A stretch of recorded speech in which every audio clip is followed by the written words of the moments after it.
What do you think are the challenges that IMGs are facing when they are applying for residencies and after not matching?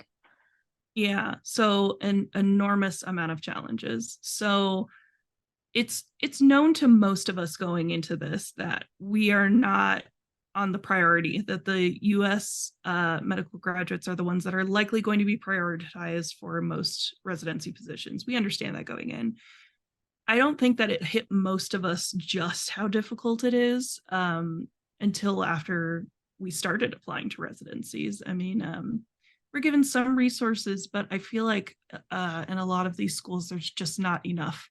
And there's not enough. And knowing that it's harder for us to match into medical residencies, there's not enough follow up and making sure that a student is prepared the next year to match into a residency. So I've also come to find that, there's just more and more people applying for these residencies every year. And as a US student, I think you're typically told to apply to maybe 50 programs.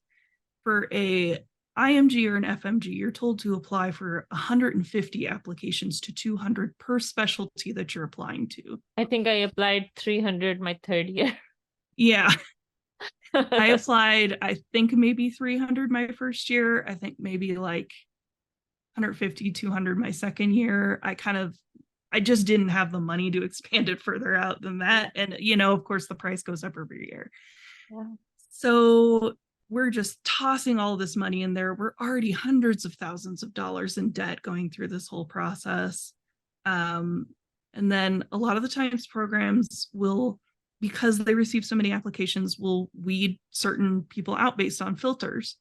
And we know that a lot of us are going to get filtered out because sometimes they will specifically filter out international and foreign medical graduates when looking at applications. They'll filter out people who are a couple years out from their graduation. The further you are out from your graduation, the less likely you're going to match. And that it dramatically goes down. I think I read statistics on Medscape that in 2021, the people who had not graduated in 2021, their likelihood, their rate of matching was 50%. So half of them didn't have a chance. So those filters really get us, and we're always talking about those filters and like, oh, how can we get around them? And so we're the ones also just making tons of phone calls to a lot of programs, trying to get ourselves out there, trying to get people to look past those filters.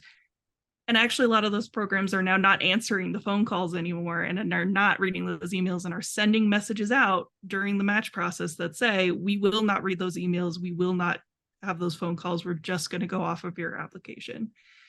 So it's just like this constant battle, not to mention that IMGs and FMGs, these are people who are part of a population that really needs to get more medical care and more attention. These are people from these tight-knit communities that may not always trust the medical system as it is. They want to see a doctor that represents them. They want to see somebody who they recognize and they can, sorry, allergies, and can relate to. Yeah. And those people aren't being selected because these are the people who couldn't get into US schools. So they're trying to go for these international schools and they're just not being accepted. They're not, sometimes it's just a matter of not fitting into a certain program because they're not like everybody else and they're not going to be selected. And this is a huge problem. And it's a problem that's recognized in the public health community as well. So a lot of these doctors end up years out desperately just pouring money into this process. These are the people that, there's just not a lot of medically, when you have an MD, that doesn't mean that you can become a medical assistant. It doesn't mean that you can be a pharmacy tech. It doesn't mean, all of these require separate certifications that require more money, more time, and may not even necessarily guarantee a job. So then you have a lot of people who are doctors. Your doctors, your future doctors are your Uber drivers, they're your dishwashers, they're your garbage collectors. I know of people who actually have these jobs right now, and they're just desperately trying to apply for a position every year. And I think, what a waste of resources.